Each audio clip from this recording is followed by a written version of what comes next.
श्री राम गमन के माध्यम से संचित प्रारब्ध के भोगों से कैसे बचा जाए या उसमें कैसे जीवन जिया जाए, कैसे कर्म किया जाए, कैसे व्यवहार किया जाए कि संचित प्रारब्ध और क्रियमाण कर्म का प्रभाव मन पर न पड़े और उन्हीं कर्मों से मन को सुख शांति और आनंद मिलता रहे और जीव इस धराधाम से भवसागर से मुक्त होकर परमात्मा को प्राप्त हो जाए।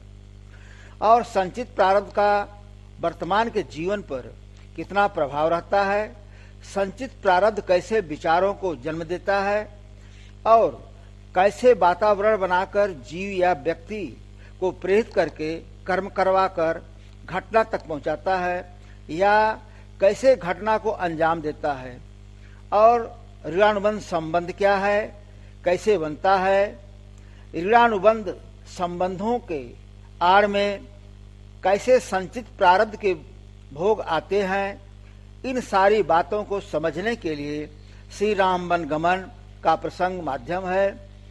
इस प्रसंग के माध्यम से ऊपर की सारी बातों को समझा जा सकता है। यद्यपि श्री राम जी कर्म बंधन से परे हैं, संसार से परे हैं, माया से परे हैं, प्रकृति से परे हैं, लेकिन श्री राम जी की लीला कहाँ हो रही है, कहाँ चल रही है, संसार में, माया में, प्रकृति में। तो श्री राम जी अपनी लीला के चरित्र के माध्यम से जीव का मार्ग प्रशस्त कर रहे हैं, मार्गदर्शन कर रहे हैं, क्योंकि खुद कह रहे हैं अनशन सहित देह धरिताता करिह चरित भगत सुखदाता। और इस चरित्र को देखकर, सुनकर, समझकर बड़े भाग्यशाली लोग, पुण्यात्मा लोग, भक्त लोग जे सुनि सादर नर बड़ भागी भवतरिहि मम तामद त्यागी। इसलिए इस प्रसंग से संचित प्रारब्ध और क्रियमाण को, इनके भोगों को समझने के लिए और अनेक तरह के समस्याओं को समझने के लिए, समाधान के लिए और समस्याओं से बचने के लिए या संचित प्रारब्ध के भोगों में कैसे क्रियमाण के द्वारा कर्तव्य कर्म का, धर्म का निर्वहन किया जाए कि सबके प्रति सहानुभूत प्रेम बना रहे और संबंधों का निर्वहन भी हो जाए और हम संचित प्रारब्ध का भोग भी भोग लें। अब यहाँ पर कर्म की बात है, यहाँ पर सब कर्मों का सिद्धांत है। तो श्री राम वन गमन का प्रसंग इन सारी बातों को समझने के लिए कहा जा रहा है, क्योंकि किसी बात को समझने के लिए ठोस आधार प्रमाण की आवश्यकता है। तभी हम उस प्रसंग के माध्यम से संचित प्रारब्ध और क्रियमाण को समझ सकते हैं, क्योंकि विषय बहुत गूढ़ है। इसलिए उदाहरण या प्रमाण चाहिए। इसी से यह प्रसंग बहुत कुछ समझने में मदद करेगा। अब समझने का प्रयास करें। पहले रचा प्रारब्ध, पीछे रची शरीर। कर्म करने का 3 साधन है, मन, वाणी, कर्म। तो इन तीनों साधनों से वर्तमान में होने वाले कर्म से, व्यवहार से कैसे संचित प्रारब्ध बनता है या भविष्य का निर्माण होता है या भविष्य बनता है। तुलसी चिंता क्यों करे, भजले श्री रघुवीर। जब महाराज मनु जी और शत्रुपा ने नैमिषारण्य में जाकर तपस्या किया तो तब से प्रसन्न होकर प्रभु ने आकाशवाणी की, मागु मागु बरु भय नभवाणी, परम गंभीर कृपामृत शानी। कृपा रूपी अमृत से सनी हुई आकाशवाणी हुई कि वर मांगो, वर मांगो। तब महाराज मनु जी कह रहे हैं जो स्वरूप बस शिव मन माही, जेहि कारण मुनि जतन कराही। जो भूषुंडी मन मानस हंसा, सगुण अगुण जेहि निगम प्रशंसा। देखहि हम सो रूप भरि लोचन, कृपा करहु प्रण तारति मोचन।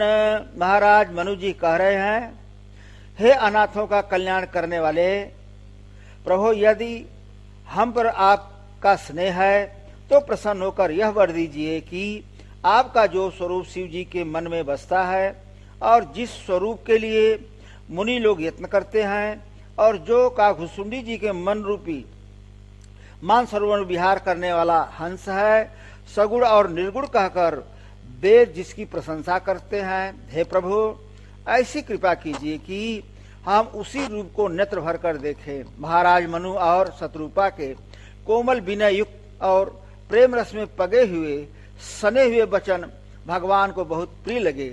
तब भगवान ने भगत बछल प्रभु कृपा निधाना, विश्ववास प्रगटे भगवाना। भक्त वत्सल कृपा निधान, संपूर्ण विश्व के निवास स्थान, समस्त विश्व में व्यापक सर्वसमर्थ भगवान प्रकट हो गए। तो कैसा स्वरूप है? नील सरोरुह नीलमणि, नील नीरधर श्याम, लाजहि तन शोभा निरखी, कोटि कोटि सतकाम। इस रूप में भगवान प्रकट हो गए तो बोले, सकुच बिहाई मांगो निप मोही, मोरे नहीं अदेय कछु तोही। भगवान ने कहा, हे राजन, संकोच छोड़कर मुझसे मांगो। संकोच करने की कोई जरूरत नहीं है। मुझसे जो मांगोगे वो मैं तुमको सब दूंगा। तो महाराज मनु जी रूप को देखकर आकर्षित हो गए। किस रूप को देखकर? छवि समुद्र हरि रूप बिलो की, एकटक रहे नयन पटरो की, चित्त वही सादर रूप अनुपा, तृप्ति न मानहि मनुष्य तुरूपा। प्रभु के अनुपम रूप को आदर सहित देख रहे थे। रूप को देखकर अघाते ही न थे। तो महाराज मनु जी सोचे कि जब प्रभु कह ही रहे हैं कि कुछ भी मांगोगे मैं तुम्हें दूंगा। सकुच बिहाय मांगो ने मोही। हे राजन, संकोच छोड़कर मांगो। अगर हमको भी मांगोगे तो मैं अपने को भी आपको दे दूंगा। तो महाराज मनु जी सोचे कि इनको पुत्र रूप में कैसे मांगूं। ये तो सारे संसार के स्वामी हैं, सब में इनका वास है, तो इनको मांगना उचित नहीं होगा। तो इनके समान संसार में दूसरा कोई है भी नहीं, तो इनके समान मांगूं तो ये खुद ही सोचेंगे वर देने के लिए। तो महाराज मनु जी कहते हैं, दानी शिरोमणि कृपा निधि, नाथ कहूं सती भाव, चाहो तुम ही समान सुत, प्रभु सन कवन दुराव। हे प्रभु, मैं आपको कैसे मांगू? हे प्रभु, आप सारे संसार के स्वामी हैं, जनक हैं, इसलिए आपको पुत्र रूप में कैसे मांगूं?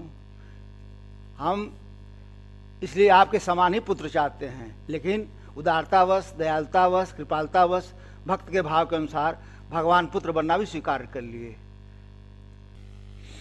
आपसे क्या भेद रखूं? महाराज मनु जी उस अवस्था में भगवान को पुत्र रूप में क्यों मांगे? क्या महाराज मनु जी के पास पुत्र नहीं थे कि पुत्र योग्य नहीं थे? नहीं नहीं, महाराज जी के पुत्र भी थे और योग्य भी थे।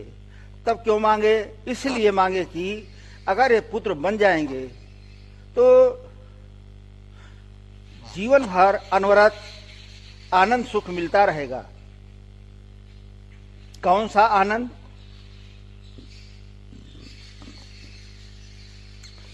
छवि समुद्र हरि रूप बिलोकी, एकटक रहे नयन पट रोकी।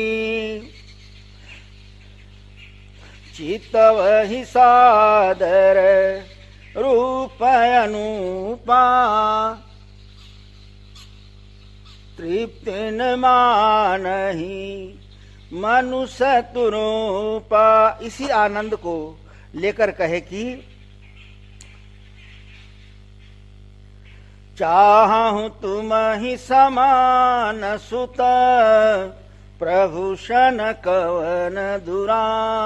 तो भगवान बोले एवमस्तु, ऐसा ही हो। लेकिन हे राजन, मैं तो कोट कोट ब्रह्मांडों में अकेले हैं,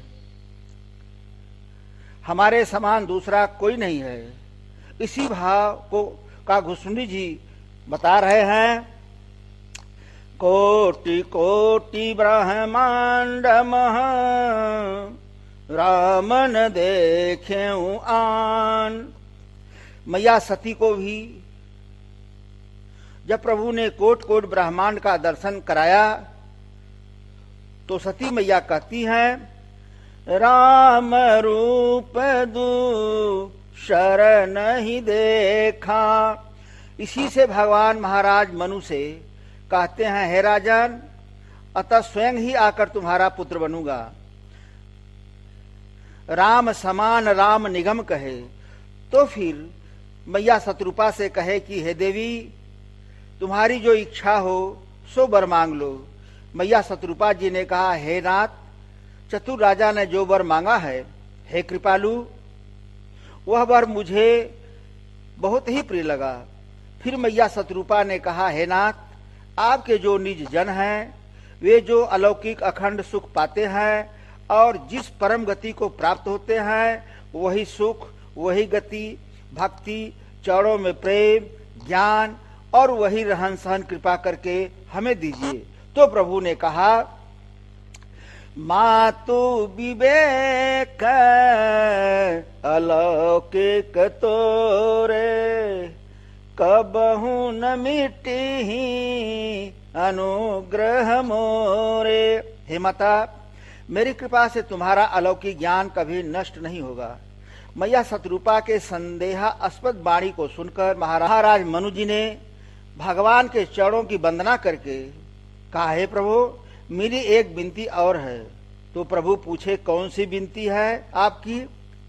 तो महाराज मनु जी कहते हैं, सुत विष एक तव पदरति हो,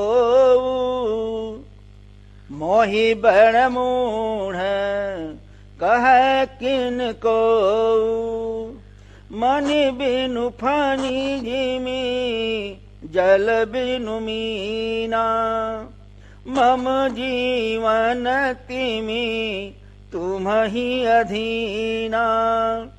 असबरु मांगी चरण गहिर है, एवमस्तु करूं ना निधि कहूं। महाराज मनु जी कहते हैं, हे नाथ, आपके चरणों में मेरी वैसी प्रीत हो जैसे पुत्र के लिए पिता की होती है। इसके लिए चाहे संसार मुझे मूर्ख ही क्यों न कहे। अब यहाँ मनु जी बिल्कुल स्पष्ट कर दे रहे हैं, जैसे मणि के बिना सांप और जल के बिना मछली नहीं रह सकती है, वैसे ही मेरा जीवन आपके अधीन रहे। महाराज मनु जी ने ऐसा क्यों कहा? कहने का आशय क्या था? तो महाराज मनु जी का आशय यह रहा कि जिस अनुपम रूप को देखकर तृप्ति न मानहि मनु सतरूपा, यह अनुपम अक्षुण सुख जीवन भर मिलता रहे और इस सुख के आगे संसार का सुख फीका लगता है।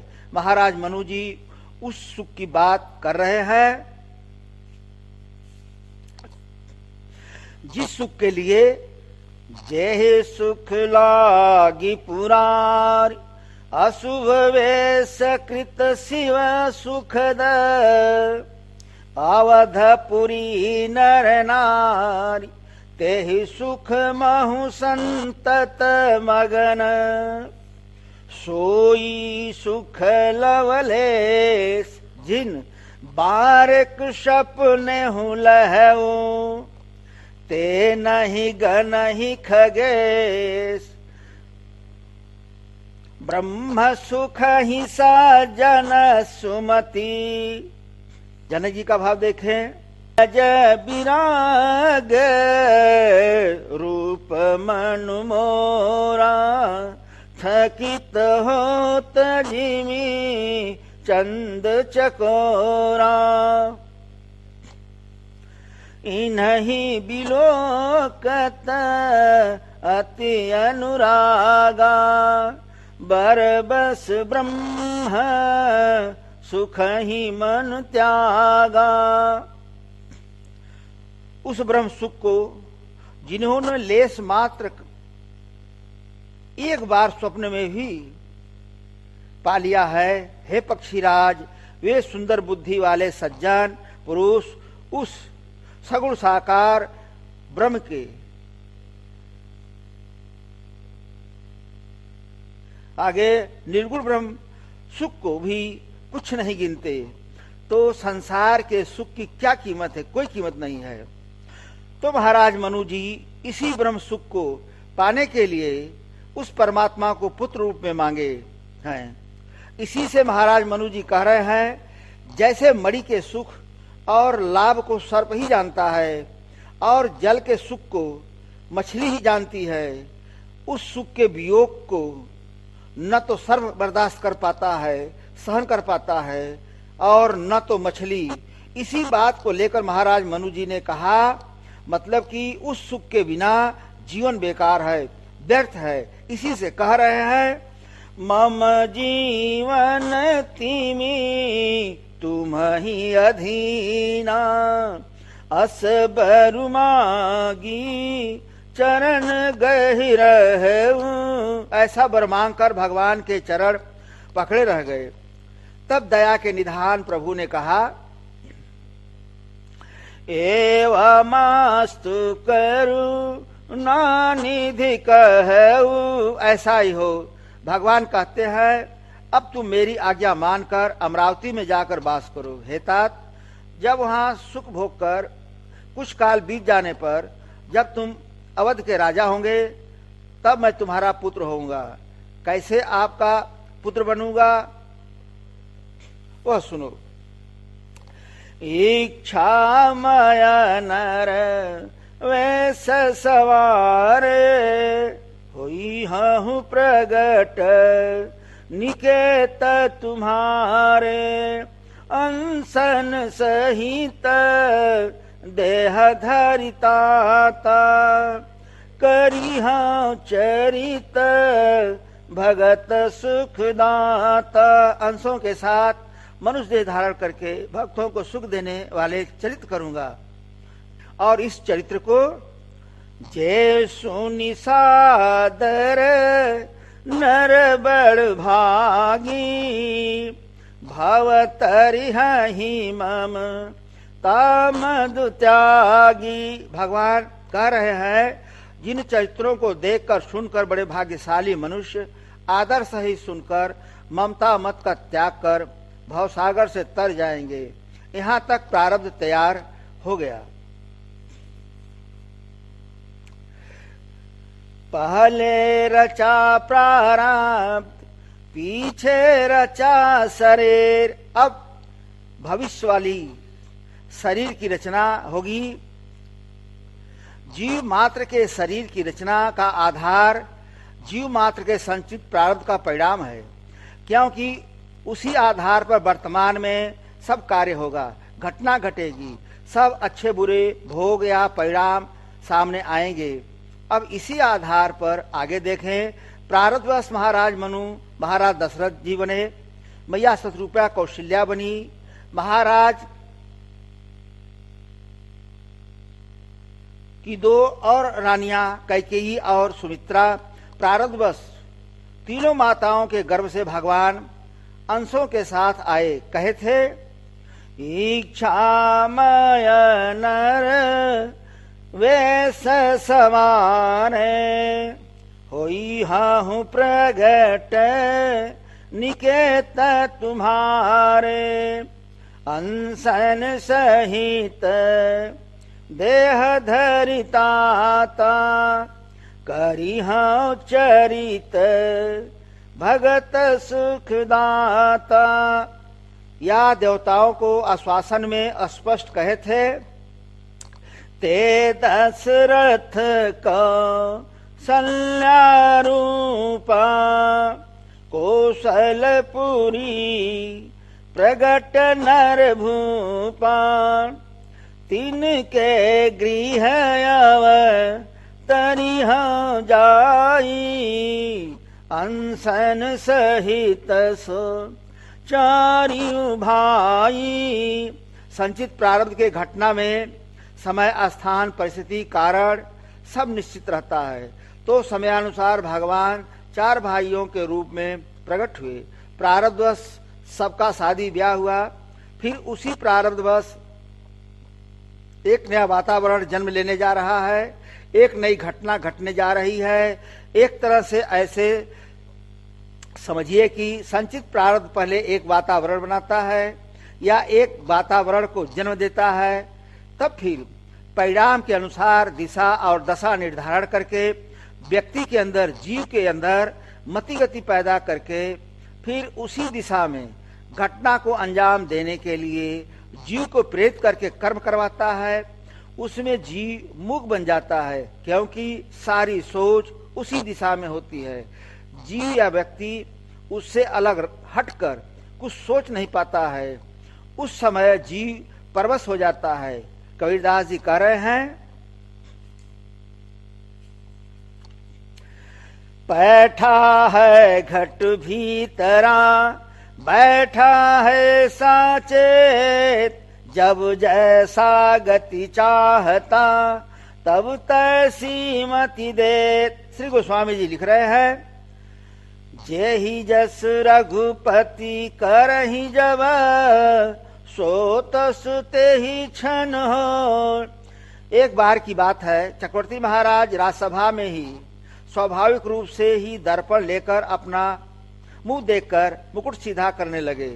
विचार करने का विषय है कि विचारों का जन्म या उत्पत्ति या विचारों का बनना बिगड़ना कैसे होता है। यह सब संचित प्रारब्धवश या संचित प्रारब्ध और स्वभाव के दोषवश होता है। क्योंकि जब भी संचित प्रारब्ध घटना को अंजाम देगा तो देश काल परिस्थिति के अनुसार क्रियमान के कर्म के द्वारा ही देगा। तो उसी के प्रेरणा से स्वभावतः चक्रवर्ती महाराज ने दर्पण के द्वारा मुकुट सीधा करने लगे। तब तक श्रवण समीप भये सित के सा, दिखा कि कान के पास के बाल सफेद हो गए हैं। मानो बता रहे हैं कि हे राजन, श्री राम जी को युवराज पद देकर अपने जीवन और जन्म का लाभ क्यों नहीं लेते। तो चक्रवर्ती महाराज ने श्री राम जी को युवराज पद देने का निश्चय कर शुभ दिन और सुंदर समय पाकर प्रेम से प्रफुल्लित हो आनग्न मन से गुरुदेव वशिष्ठ जी को जा सुनाया कि भय राम सब विधि सब लायक, श्री राम जी सब प्रकार से योग्य हो गए हैं। अब मेरे मन में एक ही अभिलाषा है, हे नाथ, वह भी आपके अनुग्रह से पूरी होगी। मुनि प्रसन्न लखी सहज स्नेहु कहु नरेश रजाय सुदेहु। गुरुदेव भगवान बोले, राजन आज्ञा दीजिए। तब चक्रवर्ती महाराज गुरुदेव भगवान को सब प्रकार से प्रसन्न जानकर चक्रवर्ती महाराज कोमल वाणी से बोले, ही अछत यहु होई उछाहु लाही लोग सब लोचन लाहू। गुरुदेव, मेरे जीते जी यह आनंद उत्सव हो जाए जिससे सब लोग अपने नेत्रों का लाभ प्राप्त करें। अब केवल यही एक लालसा मन में रह गई है। पुनि न सोच तनु रहूं कि जाऊं जेहि न होई पार छे पछताऊ। गुरुदेव, यह कार्य पूर्ण हो जाने पर फिर सोच नहीं कि शरीर रहे या चला जाए। एक तरह से प्रारब्ध दस्तक दे रहा है या प्रारब्ध जीव को प्रेरित करके जाल बुनना शुरू कर दिया, मगर जीव प्रारब्ध के चाल को, गति को समझ नहीं पा रहा है। प्रारब्ध अपना कार्य कर रहा है, बल्कि जीव या व्यक्ति महाराज जी की तरह उसको अपना वर्तमान की सोच, समझदारी, ज्ञान, विवेक, अन्य अन्य शब्दों के माध्यम से समझकर मग्न रहता है।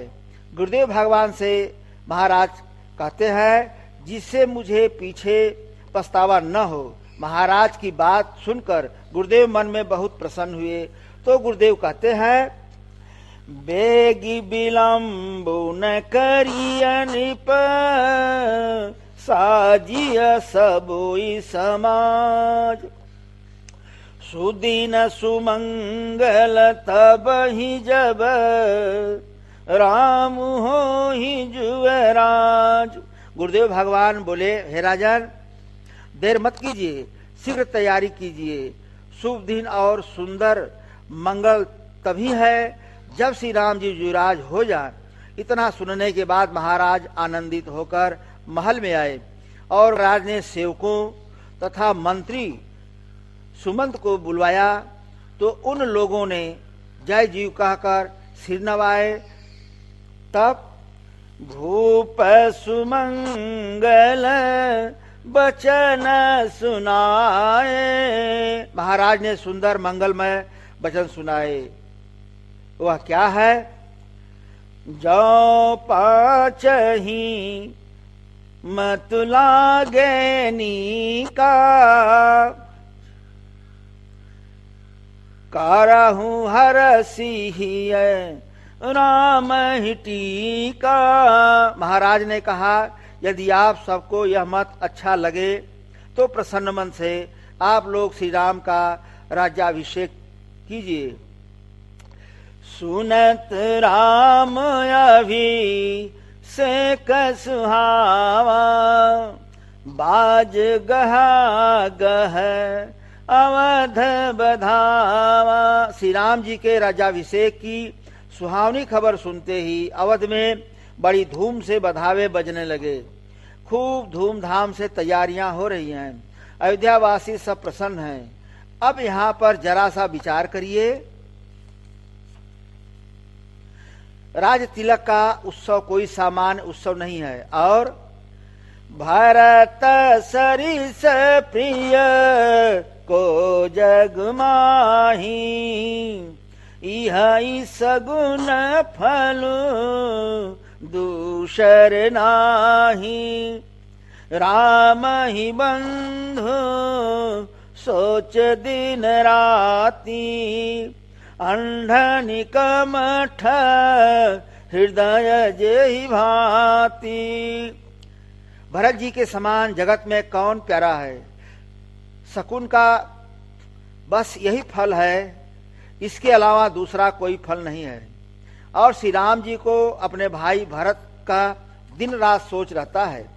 जैसा कछुए का हृदय अंडों में रहता है, इधर अयोध्या में तमाम देवी देवताओं का पूजा पाठ हो रहा है।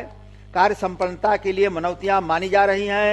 श्री राम जी का राज्याभिषेक सुनकर अयोध्या के सभी स्त्री पुरुष सब हर्षित हो उठे और विधाता को अपने अनुकूल समझकर सब सुंदर मंगल साथ सजने लगे और यही कहते हैं कि कल वह शुभ लग्न मुहूर्त कितने समय है जब विधाता हमारी अभिलाषा पूरी करेंगे, जब सीता जी सहित श्री राम जी स्वर्ग के सिंहासन पर विराजेंगे और हमारी मनोकामना पूरी होगी। अब इधर जब गुरुदेव भगवान ने कहा राम करहु सब संयम आज, जो विधि कुशल निबाह काज। हे श्री राम जी, आज आप सब संयम कीजिए जिसे कुशल पूर्वक इस कार्य को विधाता सफल कर दें। एक तरह से असमंजस है। इतना कहकर गुरुदेव भगवान चले गए। इधर श्री राम जी सोचने लगे, जन में एक संग सब भाई, भोजन शयन केली लरिकाई, करन वेद उपवीत ब्याह, संग संग सब भय उछाह, विमल बंसयहु अनुचित को, बंधु बिहाई बड़े ही अभिषेक। श्री राम जी सोच रहे हैं, हम सब भाई एक ही साथ जन्मे, खाना सोना लड़कपन के खेल कूद कड़ छेदन उग्रपीत और विवाह आदि सब उत्सव साथ साथ ही हुए, परंतु इस पवित्र निर्मल वंश में यही एक अनुचित बात हो रही है कि और सब भाइयों को छोड़कर राजाभिषेक एक बड़े का ही, यह बात समझ में नहीं आ रही है। तो भरत शत्रुघ्न को बुलाने की बात किसी के मन में क्यों नहीं आ रही है? इसका अगर कारण देखा जाए तो जो भरत जी का प्रेम श्री राम जी के प्रति है, उस प्रेम को देखते हुए जो प्रारब्ध बस श्री राम जी का वनगमन होना है, क्या वह हो पाता? एक तरह से इसको हम ऐसे भी समझ सकते हैं और कह सकते हैं कि प्रारब्ध बस ही सब हो रहा है, प्रारब्ध ही अपना कार्य कर रहा है कि भरत जी को ननिहाल में दूर रखा है। जब श्री राम जी को सोच है, चिंता है, तो इस बात को विचार को सार्वजनिक रूप से रखना चाहिए था, तो क्यों नहीं रखे?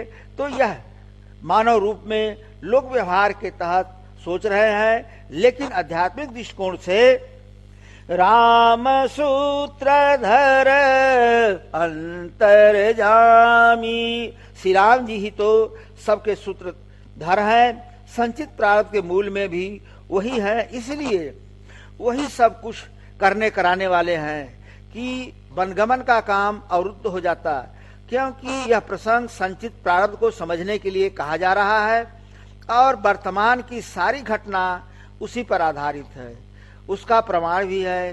तो प्रारब्ध किसी के मन में भरत जी को बुला लेने की सोच आने नहीं दिया। इसी तरह संचित प्रारब्ध अपना कार्य करता है, करवाता है।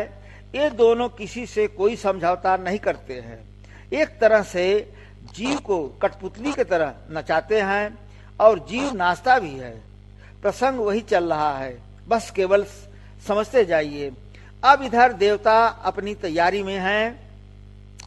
विघ्न मनावहि देव कुचाली, तिन्हि सुहाइन अवध बधावा। देवताओं को अयोध्या के धूमधाम की तैयारी अच्छी नहीं लग रही है। कैसे? जैसे चोर ही चांदिनी रातिन भावा, जैसे चोरों को चांदनी उजाली की रात अच्छी नहीं लगती है, इस समय देवताओं का वही हाल है। तब देवताओं ने तुरंत मां सरस्वती को बुलाकर उनकी विनय करने लगे और बार बार बार ही बार पायल पर ही। सरस्वती मैया के पैरों पर स्वार्थी देवता अपना माथा पटकते हैं, चरणों में गिरते हैं और अपनी समस्या कही। क्या समस्या है? विपत्ति हमारी बिलो की बड़ी, मां तू करिए सोई आज, राम जाहि बन राजु तजी, होई सकल सुर काज। देवताओं ने कहा, हे माता, हमारी बड़ी विपत्ति को देखकर। तो देवताओं की विपत्ति क्या है? जो रावण के भय से देवता भागे भागे फिर रहे हैं, उसी का संकेत कर रहे हैं। तो देवता सरस्वती को समझाकर बार बार चरण पकड़कर देवताओं ने सरस्वती को संकोच में डाल दिया। देवता कहते हैं, हे माता, हमारी विपत्ति को देखकर आज वही कीजिए जिनकी राज का त्याग कर वन को चले जाएं। सुनी सुर विनय ठाड़ी पछताती।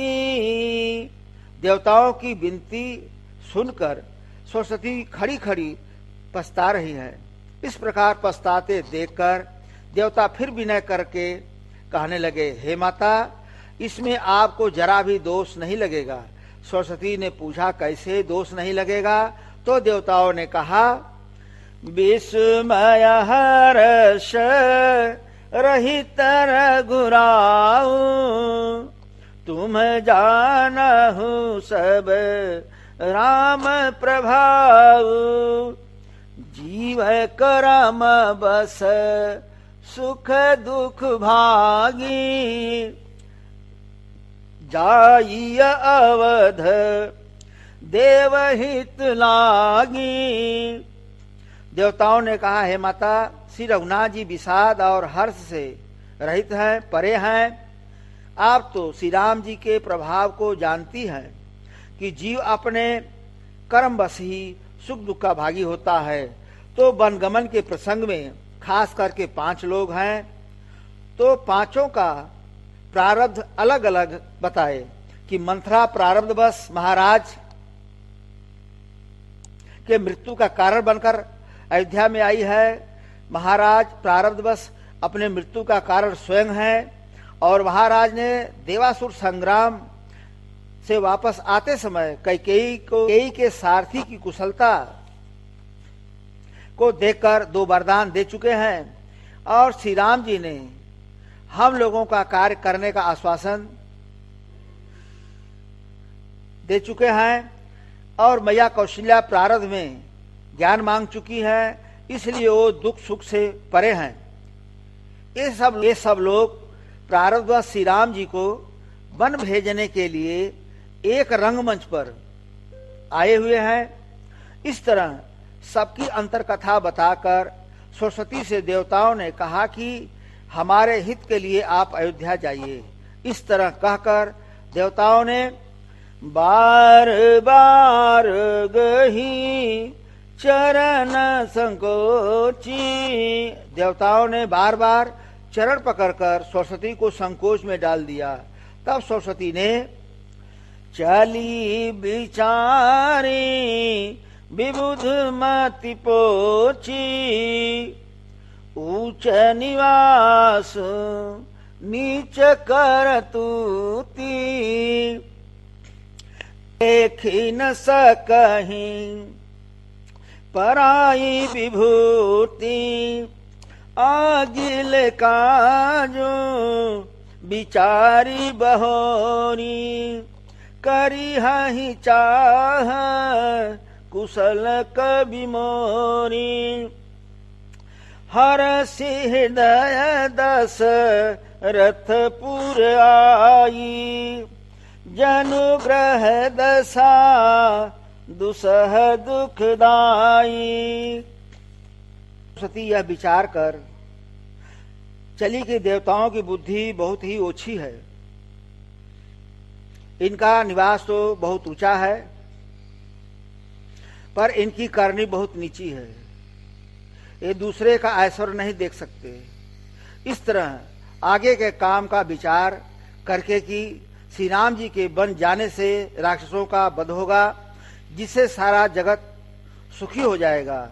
और चतुर कवि श्री राम जी के वनवास के चरित्र का वर्णन करने के लिए मेरी चाह करेंगे। ऐसा विचार कर सरस्वती हर्षित होकर महाराज दशरथ की पूरी अयोध्या में आई, मानो दूसरा दुख देने वाली कोई ग्रह दशा आई हो। नाम मंथरा मंदमती चेरी कई केरी अजसु पेटारी ताहि करी गई गिराम फेर। शेष अगले में। अगर यह प्रसंग पसंद आया हो तो लाइक करिए, शेयर करिए, सब्सक्राइब करिए, कमेंट करिए। सुनने में आपने जो समय दिया इसके लिए आपको बहुत बहुत धन्यवाद। अगर रामचरितमानस के गूढ़ रहस्यों को जानना है तो मानस तत्व ज्ञान एवं जीवन दर्शन नाम से टीका की गई है। आप उसको चाहे तो मंगा सकते हैं। उसका नीचे लिंक नंबर, मोबाइल नंबर दिया गया है, उससे आप संपर्क कर सकते हैं।